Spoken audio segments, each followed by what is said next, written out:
Got the manners gear on, man. Time for some more memories. Yeah, memories. Welcome back to Eddie B TV. I am, of course, Eddie B. Nice to see y'all. And we are back at you again today with another reaction video. And as you can tell, I got my Mariners gear on today for this specific video. And once again, Random Sunday is upon us, and we're going to get into part 5 of the history of the Seattle Mariners. And this one is going to be titled The Age of Ichiro. Yeah, man, I was already tense and hyped, at the end of last week's part 4 version of this. And Ichiro came right in at the end, and then it stopped, and then here we are today.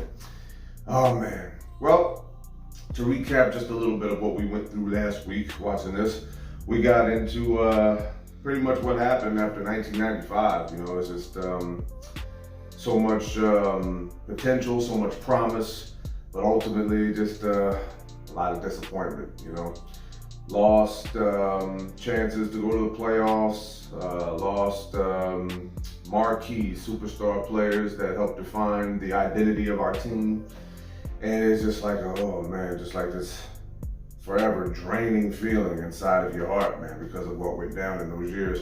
And I had been a fan since I can remember. I told you since '92 when I first saw my first Mariners game, and to see how it all went down after '95, man, was just kind of like a whoa, like a huge disappointment. But disappointments also come with triumphs. You know what I mean? It's just the name of the game. Sometimes it happens later, sometimes it happens right away, sometimes in between. But aside from that, talking about Alex Rodriguez, and I remember something that was said in the last week's part 4. It's just, I know everyone's gonna feel some kind of way about what I'm about to say, and I already know what my boys here at the Secret Base had to say about it. Me, I'm not a fan of cheating. I'm not a fan of people who take steroids. You know what I mean? I don't particularly like people who advocate for people to take steroids. It's kind of like a moronic thing to defend, in my opinion. You know what I mean? Especially to hear a lot of comedians say, like, why do you care so much? It's not a matter of me caring, it's just preferential. But it's just like, when I was a little kid, I wanted to be a pro baseball player. I worked very hard at it. Ultimately, it didn't happen because I kept getting hurt and I was a numbnuts, kept getting in trouble. But not one time when I was out there playing did I think, gosh, I can't wait to become a pro athlete so I could take steroids to live up to my insane contract I shouldn't have taken. And I know on the flip side of that, somebody will be like, well, you've never been in that position, so how do you know what you do? Fair enough. Maybe I'd be a dumb fuck and probably do the same thing. But hey, man, the feelings are still there, you know what I mean? And it's just not cool to me, you know what I'm saying? And it's just like, we can talk till we're blue in the face about what rules should change or it should be okay or whatever the hell else, but it's just like, what, ultimately it's still against the rules. And still to this day, players are still breaking the rules. I mean, just within the last week, you know what I mean, or so, one of our own Mariners players, left-handed pitcher, Hector Santiago, man, just got popped for steroids. And Oakland Athletics, Ramon Laureano just got popped for 80 games too. So it's just like, you wonder what motivates players to do the dumb shit that they do, and knowing that they're going to have to take a lot of games off and lose a lot of money. But whatever. But as far as like what I said before about comedians and all sorts of other people advocating for it, it's like, comedians don't like joke thieves, but they'll defend people who take steroids. What do you think joke thieving is? That's comedy steroids right there, man. You're taking opportunities away from other people to boost yourself up, and you probably don't deserve it, because maybe you're not good enough. If you're not good enough without steroids, then maybe you should do this thing called move on to a different career. But that's just my opinion. But let's get into this one right here. Part 5, The Age of Ichiro, History of the Seattle Mariners, from Secret Base, formerly SB Nation. Oh God, man. When this is all over, I'm enjoying the documentary, but when this is all over, I'm gonna enjoy not being able to say that long shit no more. But yeah, we're gonna get into this one here. And if you like this reaction, please like, comment, and subscribe to your boy. Keep everything going.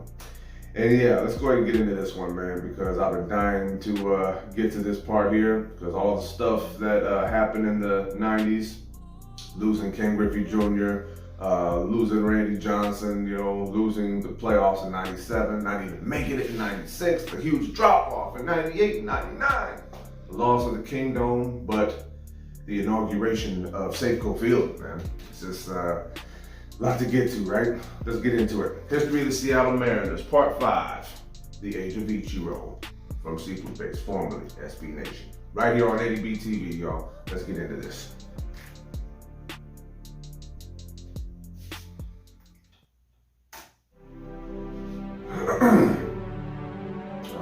We're covering about 10 years here.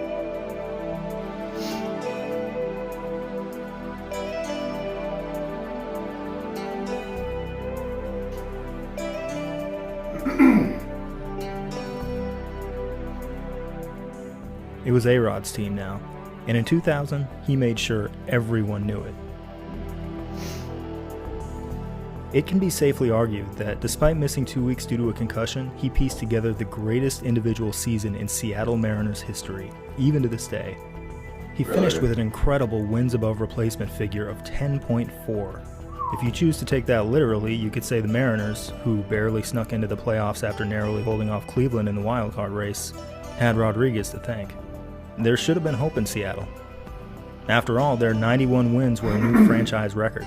But the city had lost Randy Johnson one year, and Jr. the next, only to spend another year wondering how in the world they were going to keep A-Rod in town. He was set to become a free agent at season's end, and nearly a dozen teams were ready to drive truckloads of money to his door. This might happen again. It couldn't happen again. After making short work of the White Sox in the first round of the playoffs, they advanced to the ALCS to meet the Yankees. The ancient beast they seemed to have awakened when they beat him back in '95. While the Mariners had spent the rest of the decade watching their massive potential go to waste, Griffey's old arch-rival promptly turned around and won the World Series in '96, '98, and '99. A-Rod beat the hell out of him in that series, hitting .409 and leading both teams in total bases. But he confronted the same immutable truth Jr. had year after year, that no player, no matter how great, can do it himself. The Yankees sent the Mariners home in 6 games, en route to yet another World Series title, their 4th in 5 years. The loss tore A-Rod's heart out. He had a decision to make now. He could take Jr.'s road and stick it out, which ultimately ended with him getting homesick and heading back to Ohio without ever having caught his whale. Understandably, A-Rod took the money instead, signing a 10-year deal with the Rangers to complete what was then the largest contract in the history of sports. And being paid what he was worth, he became the villain everywhere he went. Incredibly, both Rodriguez and the Rangers would later say they regretted the deal. A few years later, Rodriguez himself ended up on the Yankees. In a level of vengeance that reads like the Old Testament at this point, the former Seattle fan favorite was bashed relentlessly by New York media and resented by Yankees fans despite putting up incredible numbers. He was just eaten alive out here. It's tempting to wonder how it might have been different. In 1995, when Edgar Martinez hit the double that saved Seattle baseball, the batter on deck was a 20-year-old Alex Rodriguez, who hadn't yet done much of anything in the major leagues. That's right. You may have noticed him off in the margins of that unforgettable shot of Jr. What if Edgar hadn't hit that double, and A-Rod had a chance to step in and take one of the most consequential at-bats in the history of baseball? Would he have remained a Mariner for life after that? Would his legacy have been different somehow? It's impossible to say. But he was on his own road now. As for the Mariners, their 1990s fever dream had passed. They lost Jr. one year, Randy the next, A-Rod the year after that. Edgar was still around and hitting well, but he was 38 years old all of a sudden, and he had been battling issues with his eyesight. He'd had trouble tracking the ball, a terrifying problem for a hitter, and required daily vision exercises just to stay in baseball at all. The aging Jay Buhner was still on the roster, but his career was all but finished. Damn, man. During that Mariners-Yankees season in 2000, Seattle fans had camped out in line outside Safeco Field for World Series tickets. They'd sat out there in the rain for days on end, Among them was a woman there to buy tickets as a gift for her mother, accompanied by her little pet ferret, dressed up in a matching Mariners jersey and ball cap. After days of being rained on and made fun of by passersby, they packed up and went home with nothing. Gave it a shot. The party was over. Oh, man.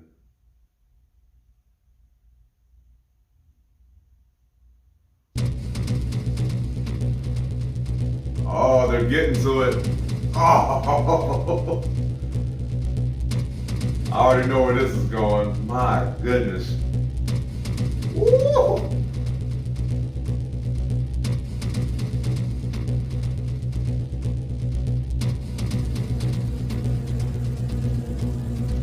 I don't think I've seen him lose more than 3 in a row.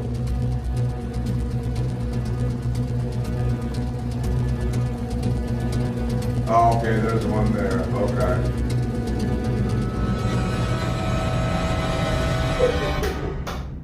Alex, what the fuck was that? Exactly. What a year. Coming off that franchise record 91-win season, the Mariners exploded for an MLB record-tying 116 wins, matching the 1906 Cubs. They were among the best in MLB at everything, scoring more runs than everyone and allowing fewer runs than everyone. Damn. A pretty significant reason for this domination of the entire MLB landscape stemmed from internal improvement of guys already on the team.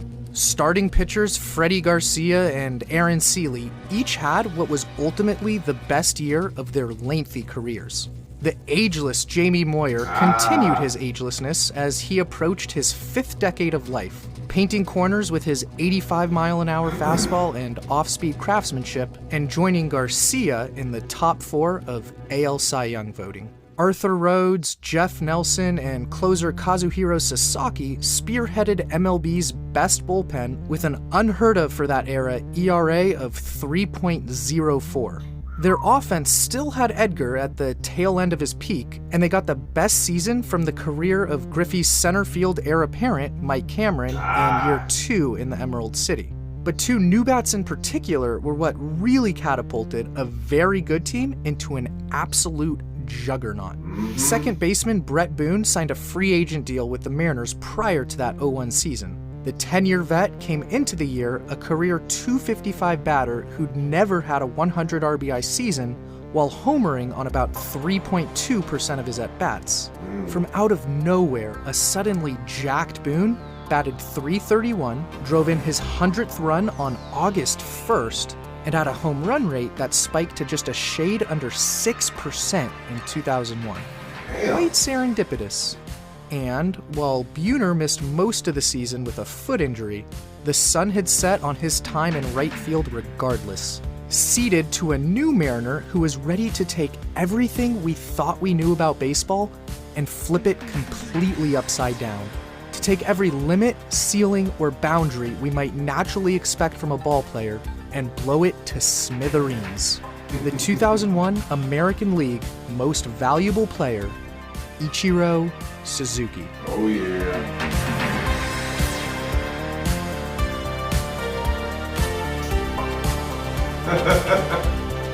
Ichiro, man. Wow. Where to start? Okay.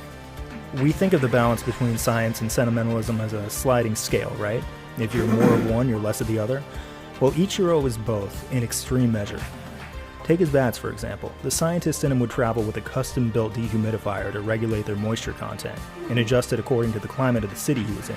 The sentimentalist in him once felt so guilty about throwing his bat in frustration that he took it back to his hotel room and tucked it into bed that night, and later wrote a letter of apology to its manufacturer.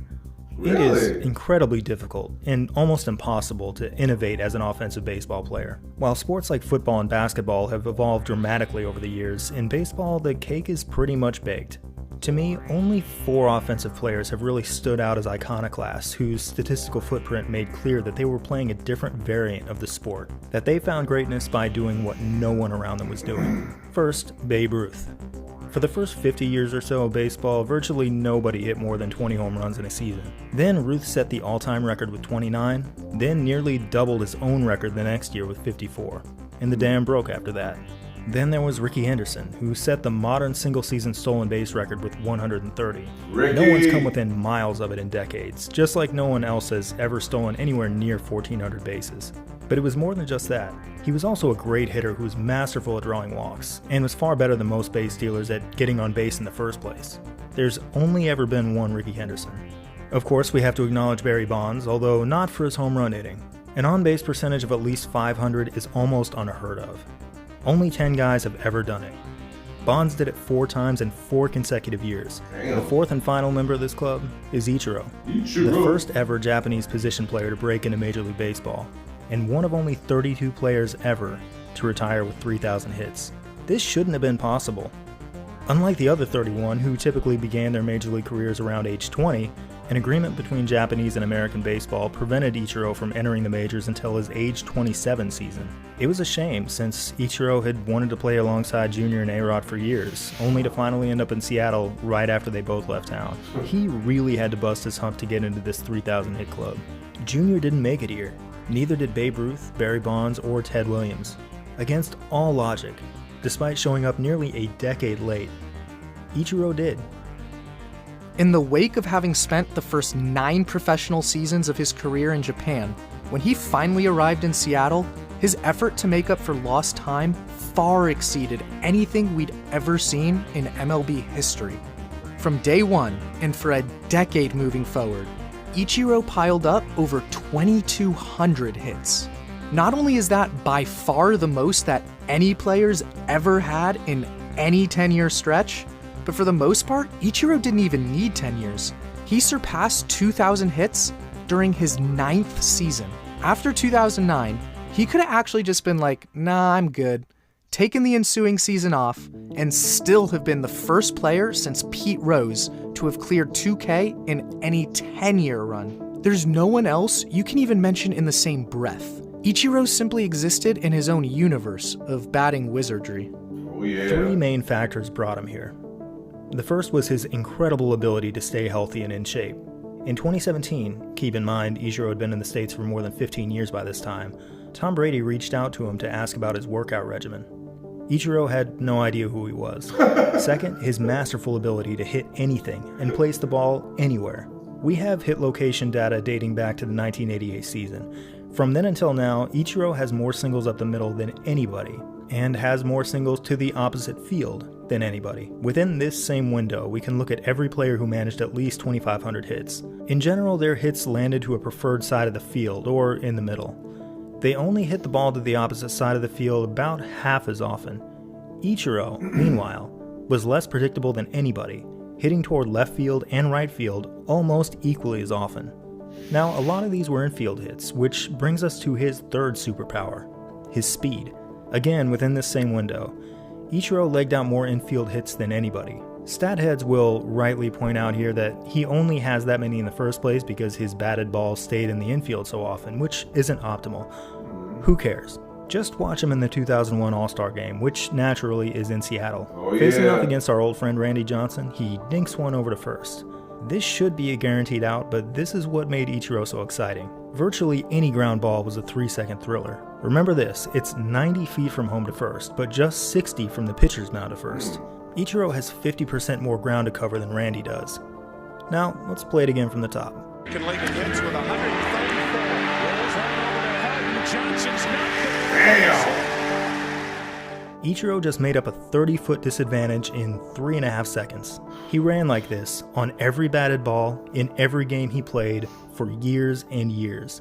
Even if they did throw him out, every ground ball he hit produced a fire drill. I'm not sure there's ever been a more exciting baseball player. Just as compelling as his statistical footprint, which seems to belong to a player from a different age, is the man himself. Ichiro, you bat left-handed despite being a natural righty. Why is that? I don't know. Ichiro, haven't you been intimidated by all these big, strong American pitchers? No. Ichiro, who do you ask for advice when you're in a slump? Me. Ichiro, In just your 8th Major League Baseball game, you made one of the throws of the decade to nail Terrence Long from right field. Terrence Long, the throw by Ichiro, beautiful, Peggy got him. How did you do it? Why did he run when I was going to throw him out? Ichiro, what's your dog's name? I don't have my dog's permission to tell you that. Ichiro, what will you do once you retire? I don't know, I guess I'll die. There's something I find really inspiring about Ichiro's friendly, matter-of-fact stubbornness. You can see it in his words and in his play. None of this was supposed to work. None of it was supposed to carry over from Japan. But Ichiro knew it would. And he wasn't going to change a damn thing about the way he played baseball. Oh, yeah. Analyst and former player Rob Dibble declared at the start of the season that if Ichiro won the batting title, he'd get an Ichiro tattoo on his butt and run around Times Square in a G-string. That season, Ichiro hit .350 and won the batting title, the Rookie of the Year award, the MVP award, a Silver Slugger, and a Gold Glove. Thanks for playing, Rob. Oh, yeah. Like Junior, Ichiro is one of the most thrilling and unique baseball players the sport has ever seen. Yes. And just like the Mariners of the 90s belonged to Junior, the Mariners of the aughts belonged to Ichiro. Oh, yeah, man. That's all that is.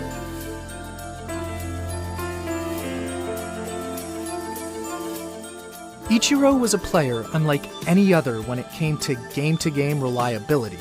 He was a metronome who had 5 different seasons in which he got a hit in at least 130 games. Not only has no one else ever had more than 2 such seasons, but Ichiro alone counts for nearly a third of all the times that's been done in the integration era. That's just for games with at least 1 hit. How about games with multiple hits? Well, he also had 5 seasons in which he did that in at least 70 games, when, again, no one else has more than twice in this time. That's 5 seasons where he could have been reasonably considered to have a near coin flip chance of multiple hits each and every time out, which, again, accounts for quite a significant chunk of all such seasons. But one of my favorite Ichiro things I've discovered is that in 2004, throughout the 60 games the Mariners played between June 30th and September 4th, he accumulated 120 hits. Put down your calculators, I gotcha. That is an even 2 hits per Mariners game for a period stretching more than 2 months. I was curious if anyone else has ever sniffed a similar cluster of hits across such a lengthy amount of time. Turns out, not really. Here is every instance going back over 70 years of an MLB player reaching even 100 hits across any 60-game stretch of his team season. It's extremely rare. Just not for Ichiro. Propelled by those couple scintillating months, Ichiro put himself in position to wage an assault on George Sisler's 84-year-old record of 257 hits in a single season. A 5-hit outburst on September 21st in Anaheim meant 2004 Ichiro became just the second player to surpass 240 hits since the Hoover administration, joining 2001 Ichiro. They then wrapped up a lengthy road trip with Ichiro standing at 256 hits, just 1 shy of Sisler's mark, with a 3-game homestand against the Rangers on deck to wrap up the season. In what was supposed to be a weekend honoring the retiring Edgar Martinez in the final few games of his career, Ichiro wasted 0 time in providing plenty of more festivities to celebrate. To lead off the series, he hit this chopper that found its way to left field. Strikes on him. And a ground ball, 1 over, there it is! There's the tie, there's number 257! Record tied. But things could have soon gone very awry when Ichiro lost his footing while attempting to make a play on this 3rd-inning foul ball. It's cool though. Since he's a cyborg, Ichiro was totally fine to lead off the next frame for his second at-bat of the game, where he officially relegated Sisler to a silver medalist with this bouncer up the middle. And a ground ball back up the middle, and there it is! He's the new all-time hit king in Major League history, number 258-505!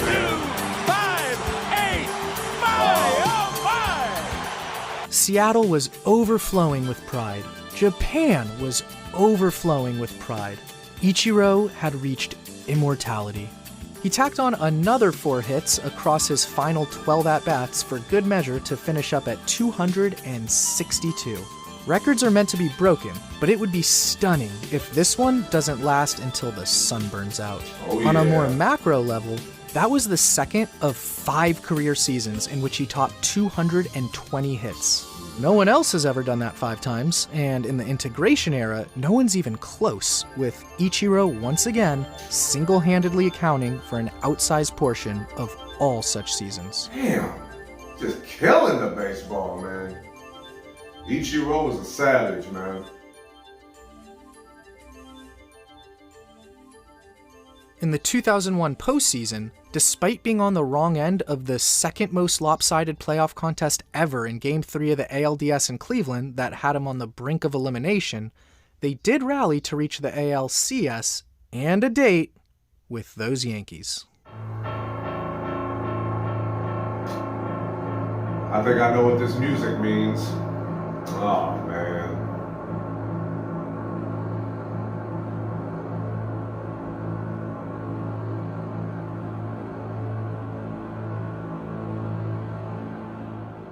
Again, they dug themselves into a mess of a hole, dropping each of the first 2 games at home.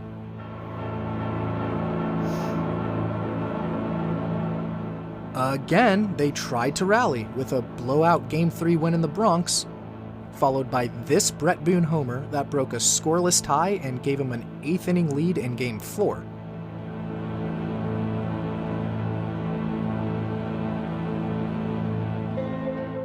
They were on the verge of tying up the series if their bullpen, unflappable all season, could cleanly record just 6 more outs. This is the Mariners we're talking about, so Arthur Rhodes, awesome all year, gave that run back to Bernie Williams in the bottom half of the 8th. It'll be a 3-2. Swung on and hit high in the air to deep right. That ball is high. It is far. It is gone!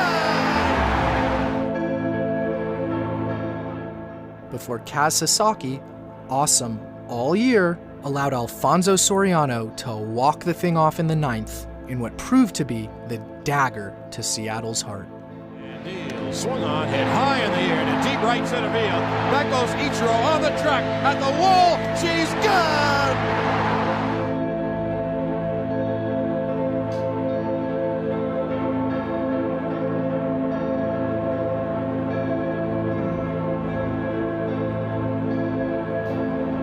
I'll get to this, but this whole series made no fucking sense, man. Seattle had this inconceivable baseball force fall right into their lap, and after falling short that first year together in 01, not even Ichiro could drag the M's back to October baseball. Not in 2002, when an impressive 93 wins were only good enough for 3rd place in the suddenly hyper-competitive AL West. Yeah. Not in 2003, when they seemed destined for the playoffs, only to suffer a 4-game sweep in late August in Boston. The Red Sox, led by Seattle's old friend David Ortiz, used the series to pull even in the wildcard standings and launch into the postseason over the 93-win Mariners.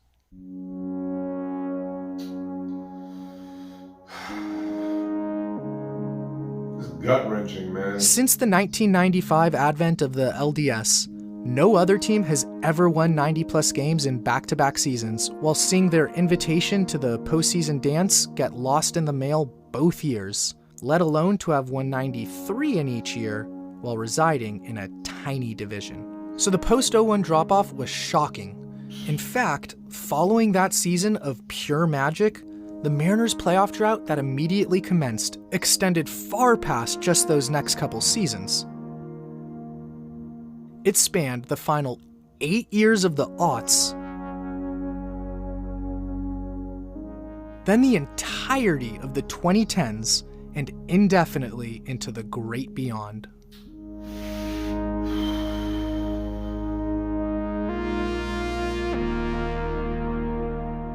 When the NFL's Buffalo Bills snagged a wildcard spot in the last week of the 2017 season, it bequeathed to the Mariners the longest active playoff drought in the Big Four North American sports leagues. They're the only team that could possibly go from teasing a fan base with a season of record-breaking success directly into a historically long run of ineptitude. This doesn't add up to me, man. Damn. If you're only interested in winning and losing, this is the end of the story.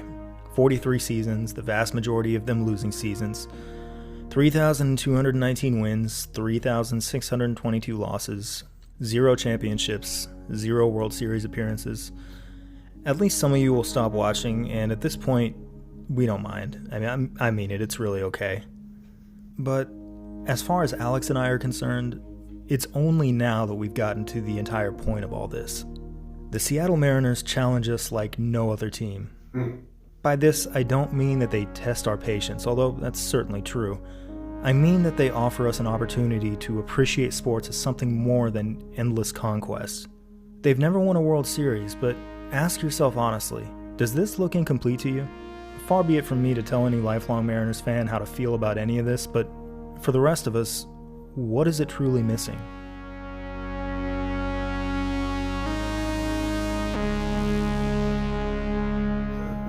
Is it this? Is this what you want? Is it really? Okay, here, take it all in. There's Randy Johnson, shut out against the Marlins in Game 1 of the World Series. There's Edgar, whose 11th inning single drove in the winning run of Game 4. And A-Rod, who dove around the tag to take a 3-1 series lead. There's Buhner, who came off the bench in Game 5 to crush a pivotal pinch hit double. And there's Jr., who stepped into the box in the bottom of the 9th and delivered a 3-run, championship-clinching walk-off. The Kingdom went crazy. What a moment that was. If that's what you wanted, you got what you wanted. Now, of all these stories, what's your favorite? What's the story you're telling first? If that was the one, you aren't ready for this team yet. The Mariners aren't special on account of their lack of success. It's just that success is entirely irrelevant. We've entered another realm here, one that's far larger and doesn't operate on the dead currency of winning and losing. Unless you let those limits go, you're an astronaut who brought your wallet. The Seattle Mariners are not competitors. They're protagonists. Whew. That's cold-hearted, but true in this sense.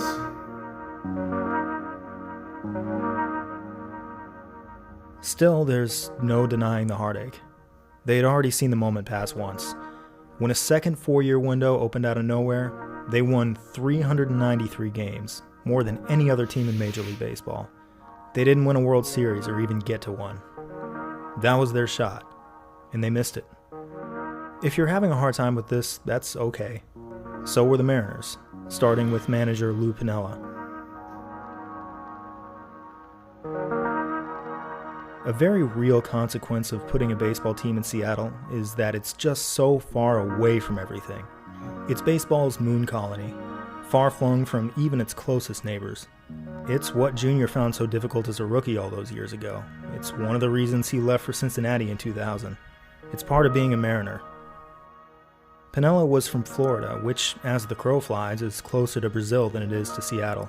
After the 2002 season, the man who took the Mariners to the playoffs 4 times, and the only manager ever to do it at all, left town to manage the Tampa Bay Devil Rays. For a manager of a perennially winning team to up and leave for any other team is virtually unheard of, especially if he's on good terms with the front office, which it seems that Piniella was. But this is the team he left for. The Devil Rays lost 106 games in 2002. They were a horrifyingly bad baseball team. Lou Piniella had traded this for this. But that didn't matter to him. It's testament to just how badly he needed to go home.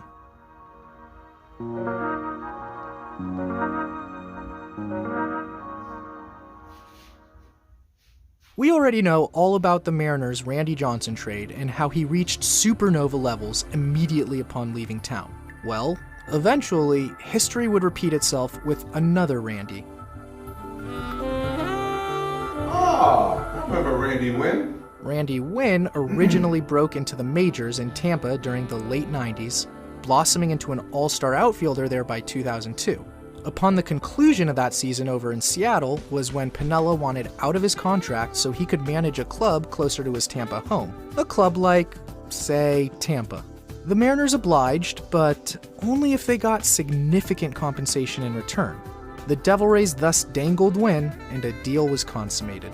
Wynn provided a couple years of above-average play for the M's, all the way up through July 29, 2005, when he went 4 for 5 with a homer. Then immediately following that game, GM Bill Bavasi flipped him to San Francisco ahead of the trade deadline for a box of Cracker Jacks and a half-eaten ham sandwich. All Wynn did down the stretch as a Giant was hit better than just about anyone else in the league, outside perhaps Todd Helton of Mile High, Colorado. In fact, in September of that 05 season, he became just the 8th player in the integration era to amass 100 total bases within a single calendar month. It's an accomplishment that, as of 2020, no one had done in the generation since Wynn did. So if you're a baseball team in need of a historically strong half-season jolt, just call the Mariners and see if you can pry a Randy loose. Oh, and you want to guess where Randy Wynn was from? The Bay Area. He played college ball in Santa Clara. Clearly, he just needed to go home. Man. Let's fast forward just a bit to 2007. I went to school in Seattle, go Dogs, so I've always sort of just kept a corner of my eye out on the M's, since you never know what kind of weirdness they might be up to next. And one thing I noticed as the 2007 season moved along was that, while maintaining a good overall record, they frequently came up on the short end of games that weren't particularly competitive. Here's the run differential of every team to win exactly 88 games within the modern 162-game schedule. Most have a very strong differential. All have a positive differential, except for the Mariners, the worst in this sample by miles. They existed in isolation, quarantined off from the rest of the pack who behaved like normal 88-win teams. Ichiro aside, the Mariners' best player in the back half of the decade was third baseman Adrian Beltre, who they landed in 2005. By the time he finally retired in Texas in 2018, he did so as a no-doubt future Hall of Famer. The season before he headed to Seattle, in fact, he enjoyed the best year of his career with the Dodgers, hitting .334 with 48 home runs and very nearly winning the MVP award over Barry Bonds. So what's this about? Well, you see that M shape right in the middle of this chart? It corresponds perfectly with the 5 years Beltre spent in Seattle. It's like the Mariners dug up their old logo and used it as a pastry cutter to squeeze down the prime years of his career. As soon as he showed up in town, his wins above replacement fell from 9.6 to 3.2. He wasn't injured either, he was just not the same. After 2009, he left for Boston and his WAR immediately more than doubled, and remained pretty steady until he started to battle injuries nearing age 40. I have never seen a player turn his statistics into visual art like this. Fascinating, fascinating man. After spending 3 years in the cellar, manager Mike Hargrove was finally turning the team around. He'd been hired after the 2004 train wreck and steadily improved the team from 63 wins to 69 to 78. And in 2007, his Mariners were 11 games over 500 by the end of June. They'd won 7 games in a row, something they hadn't done in 4 years, and were setting themselves up for a strong playoff run. And then the next morning, Hargrove quit. I remember this shit too, man. There were no health issues. There was no disagreement with the front office. His heart just wasn't in it, he said. Maybe he was just tired of baseball. He was 57 years old. That happens. Except, only 2 months later, he accepted an offer to manage the BJs, a semi-pro team in Liberal, Kansas. And by this point, you can probably guess why. Hargrove grew up nearby and played for the BJs in the early 70s. He gave up a big salary, a shiny new stadium, and a winning major league team for this. He just had to go home. Managers don't leave winning teams they're on good terms with just so they can manage somewhere else. This never happens. It happened to the Mariners twice in 5 years.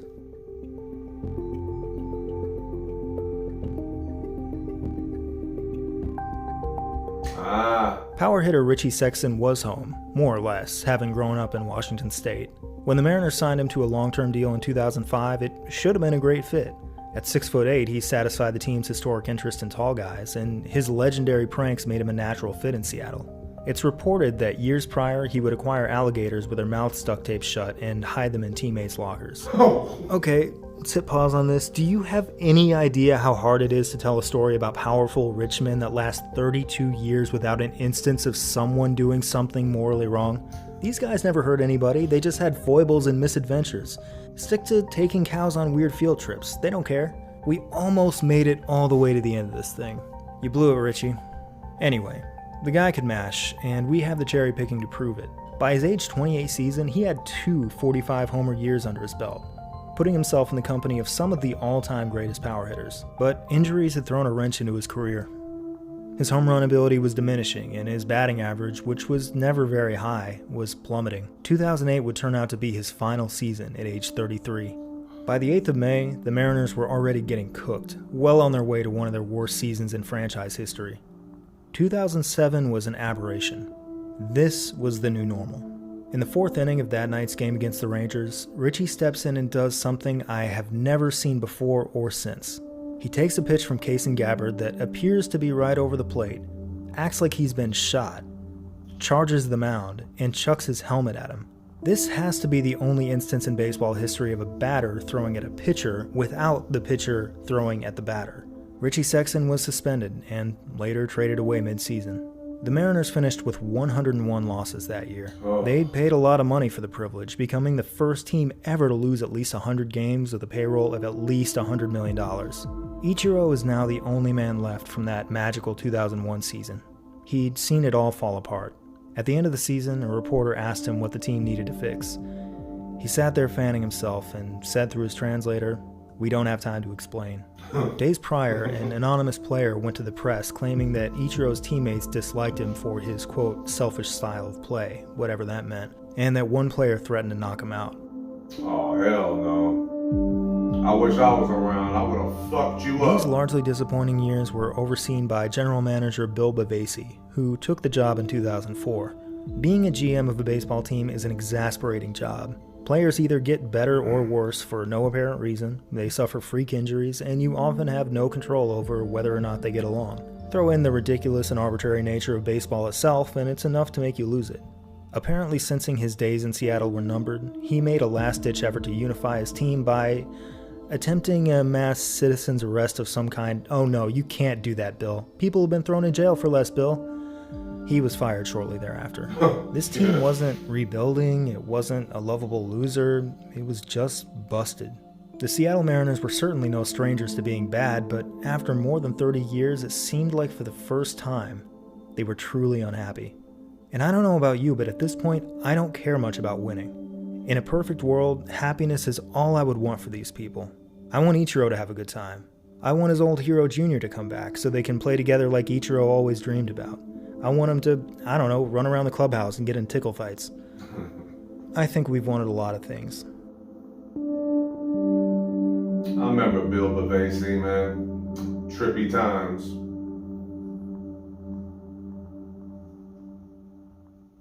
Mike Blowers was a local college baseball star and spent 3 different stints playing for the Mariners in the 90s before landing a broadcasting gig with the club following his playing days. And it's perhaps in that latter role where his true legacy lies, because that platform allowed the whole world to realize just who Mike Blowers really is, a spiritual medium.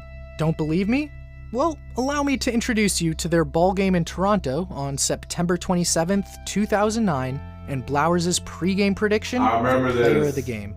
Pitch to click, final game of the series. Mike, who's yours? Well, I think clearly it's going to be Tuiasa Sopo today. He swung the bat well the last few times that he's got an opportunity to play. I expect him to hit his first big league home run today. Second baseman like Tuiasa Sopo accounted for 189,487 of MLB's at-bats in the Yachts, 4,222 of which resulted in home runs. That's about 2.23% of them, meaning a roughly 1 in 45 shot of correctly pinpointing a particular at-bat in which a second baseman will homer.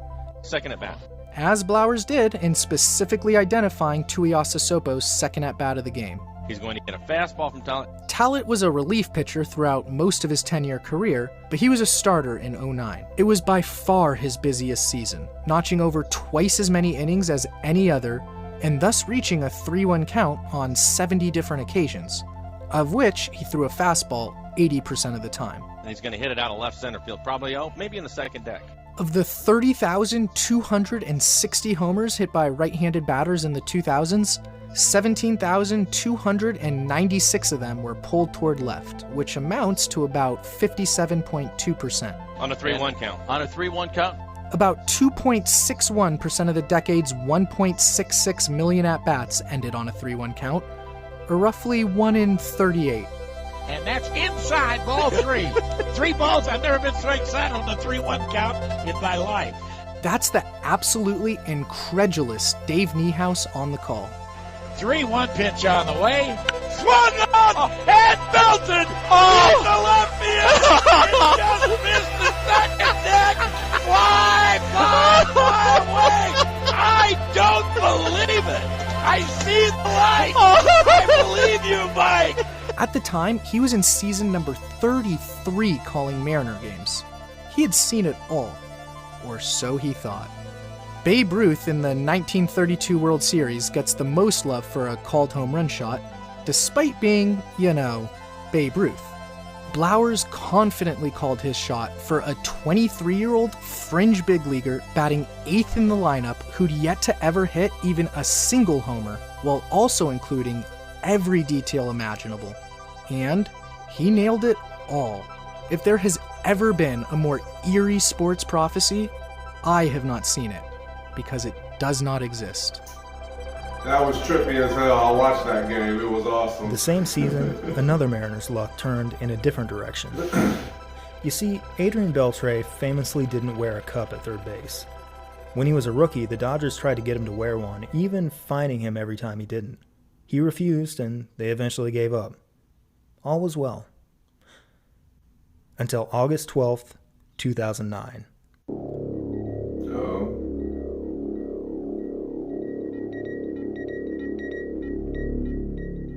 The bad energy of the moment seemed to emanate throughout the stadium, spreading bad vibes and disrupting electronics. The home plate camera pulled all the way out, which it never ever does on an infield play. The third base side camera didn't really catch it. We don't really get a good look at it. Maybe it's for the best. Incredibly, Beltre stayed in the game and even scored the winning run in the 14th inning.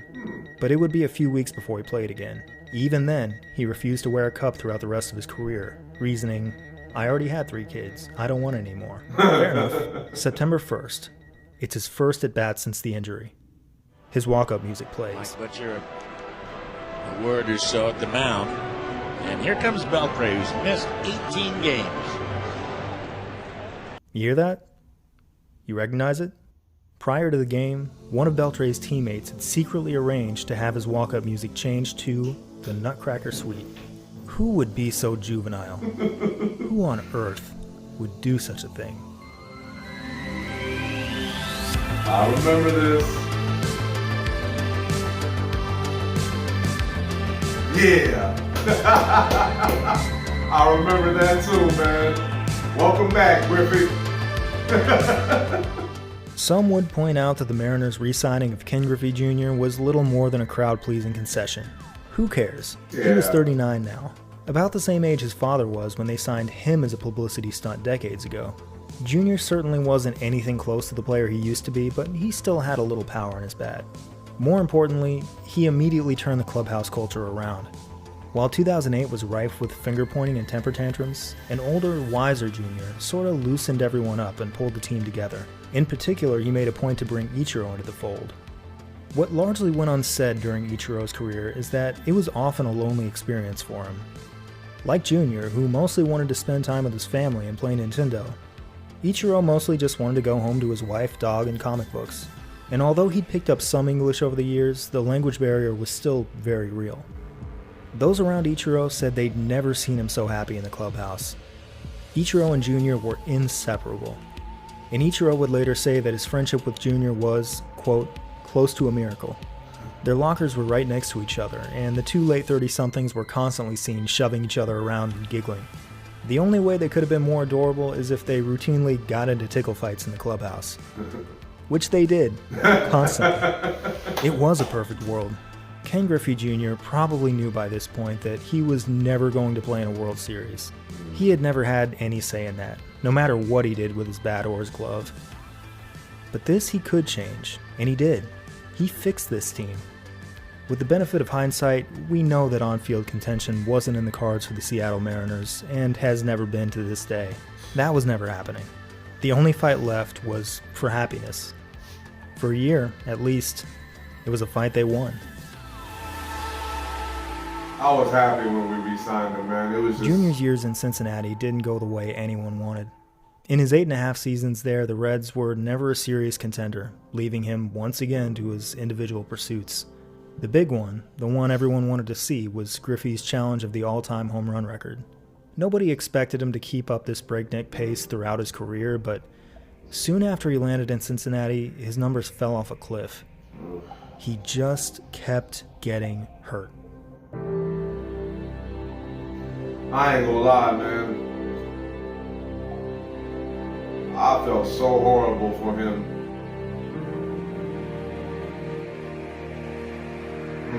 I'll get to that though. Yeah.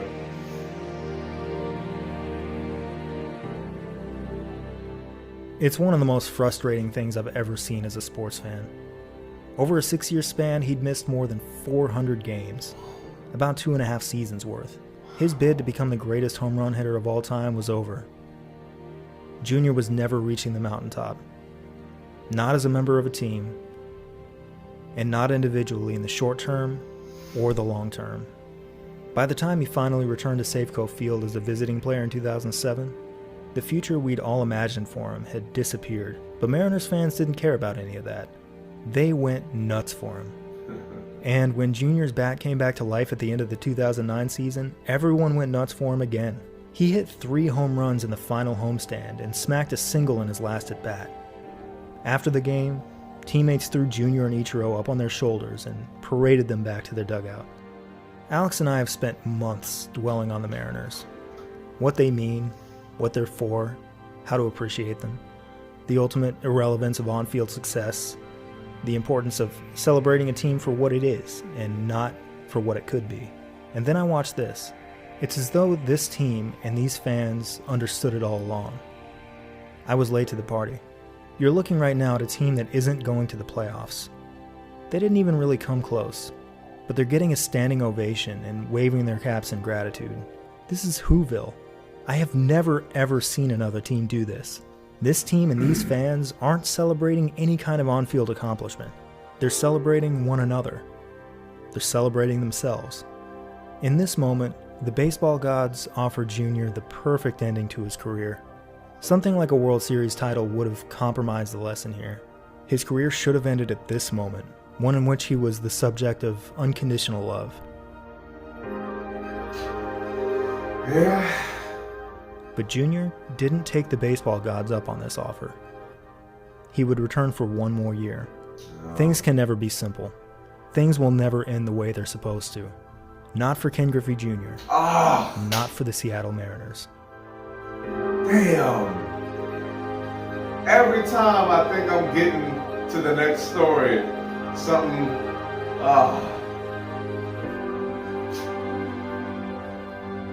damn. Well, that's the end of that one. Well, man.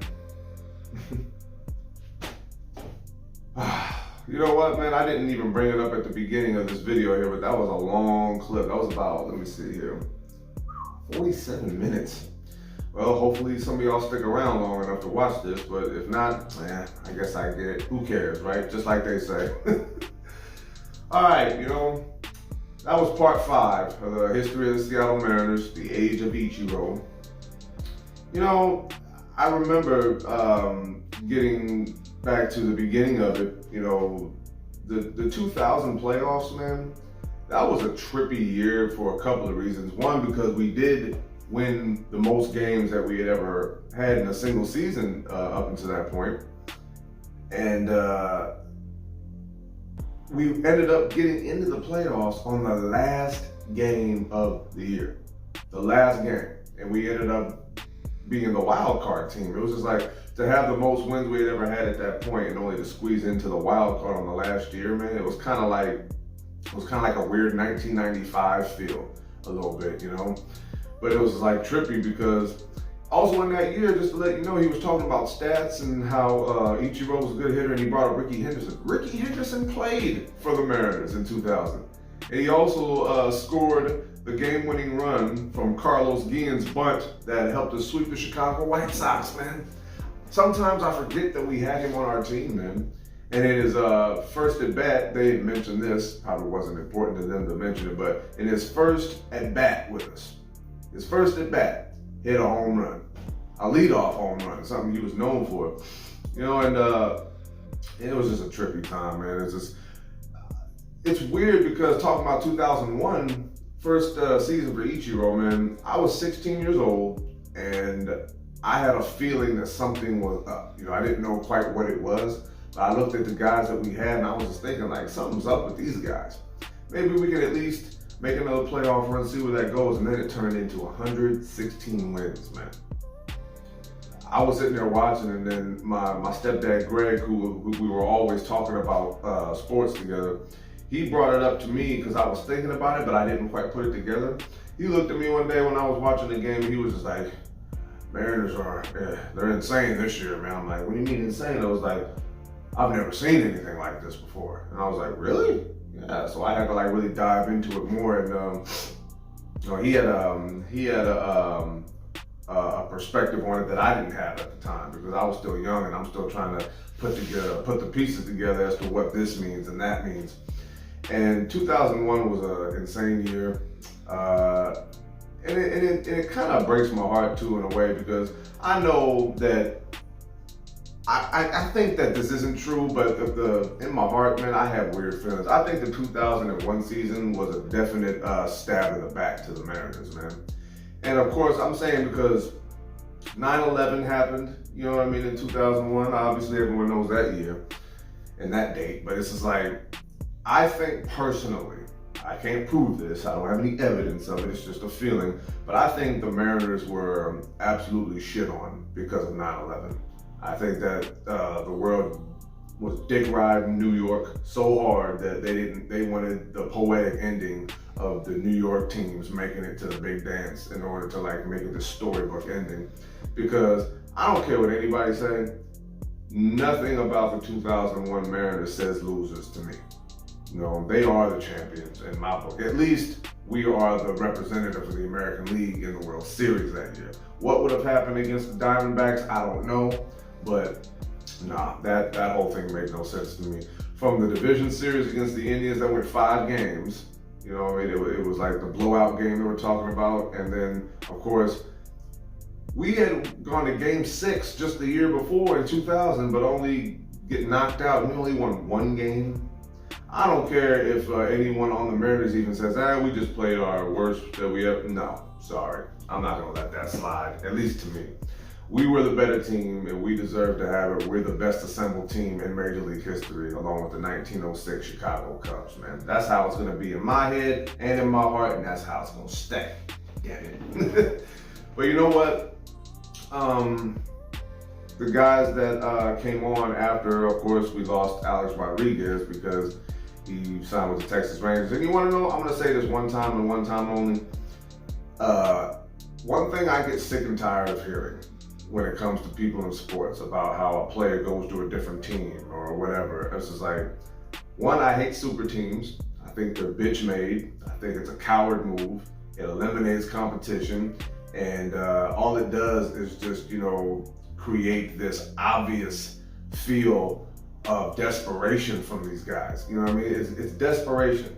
And it's not sportsmanlike, you know what I mean? It's really a dick move to me. And the Yankees are a prime example of that, you know what I mean? Yankees cannot win nothing without souping up their team. Sorry, but they just can't.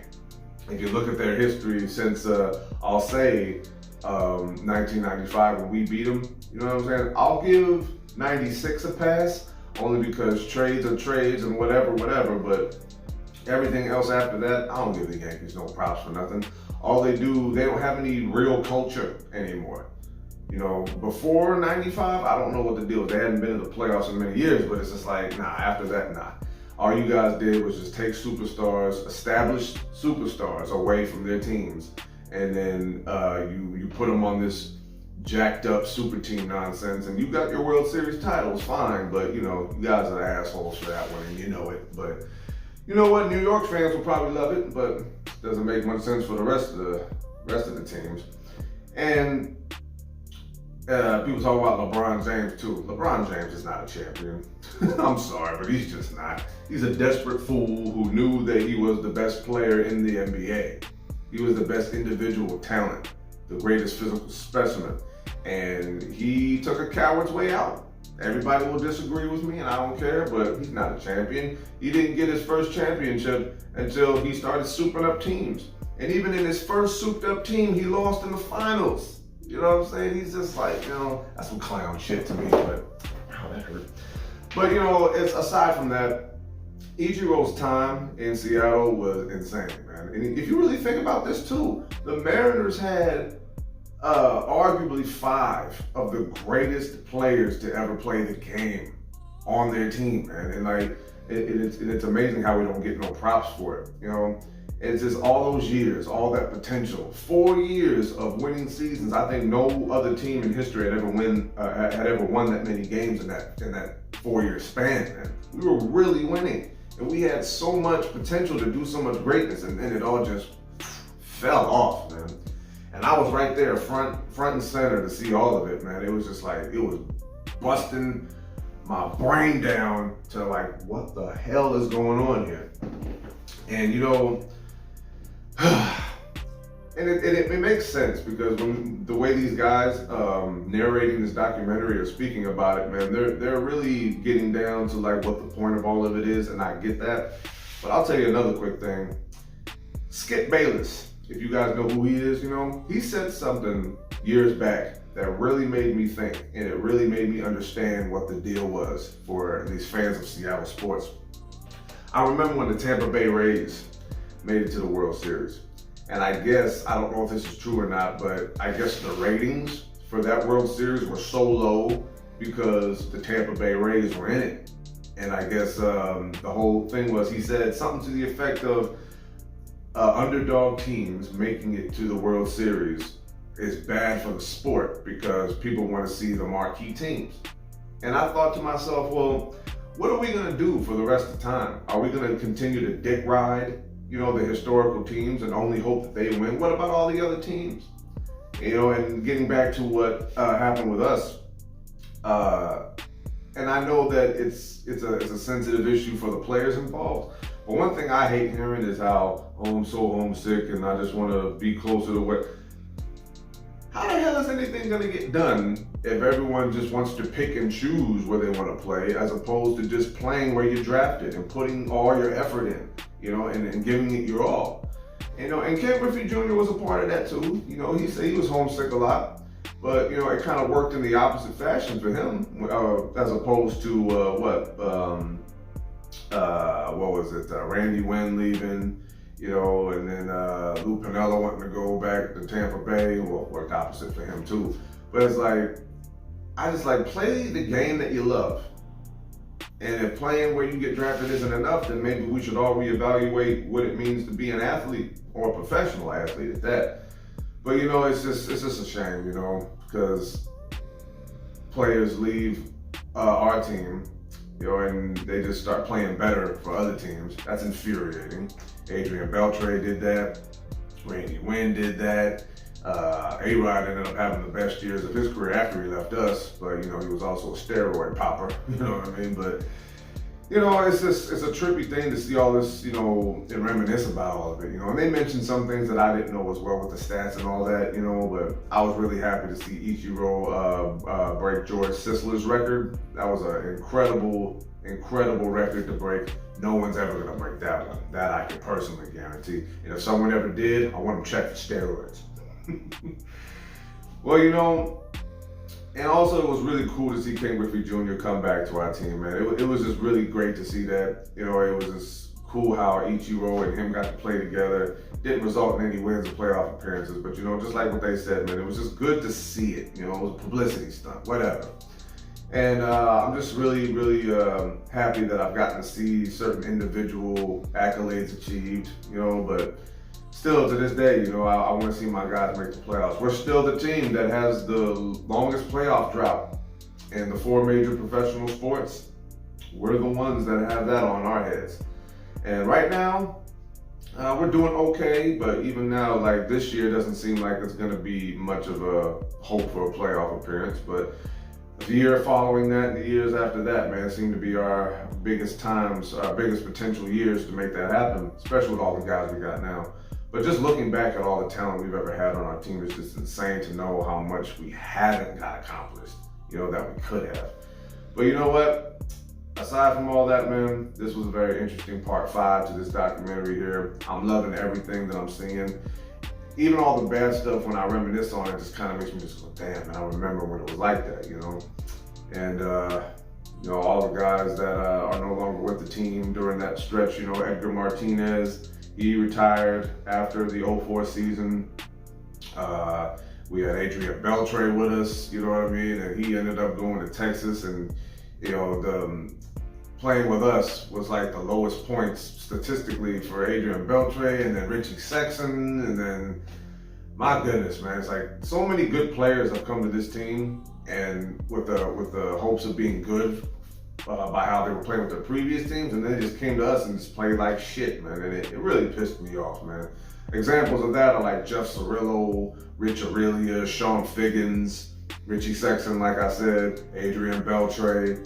And it's just like, man, it's like the careers come here to die. Is that what you guys think of us? You know? And who knows? Maybe other people will feel differently about it. But hey, man, I got eyes and ears too. And I see what I see, and I call it like I see it. All right. If I left anything out of that, it was a long video. So hey, man, I'm a little burnt out. All right. That was part 5, History of the Seattle Mariners, The Age of Ichiro, from Secret Base, formerly SB Nation. And if you like that reaction, please like, comment, and subscribe to your boy. Keep everything going, like I said. And yeah, well, I thought about splitting this one up in 2 parts because it was pretty long. But then I was like, the hell with it, man. Let's just get it on, man. It's better for me if I go through the whole thing in its entirety, because it's just fun for me that way. But yeah, excuse me. So this is going to be the end of this one. Next week is going to be the 6th and final part of this one, man. I hope that you guys watching enjoyed this reaction, and you know, I'm a huge Mariners fan. You know, it's kind of fun and kind of hard to watch this at the same time, knowing that I lived through all this and saw everything every single year, year by year. Still to this very day, every day I watch Mariners games and hoping for the best outcome, but you know, we'll see what happens, you know. All right. This is going to be ADB TV signing off one more again here. Random Sunday, and love and appreciate y'all. Peace.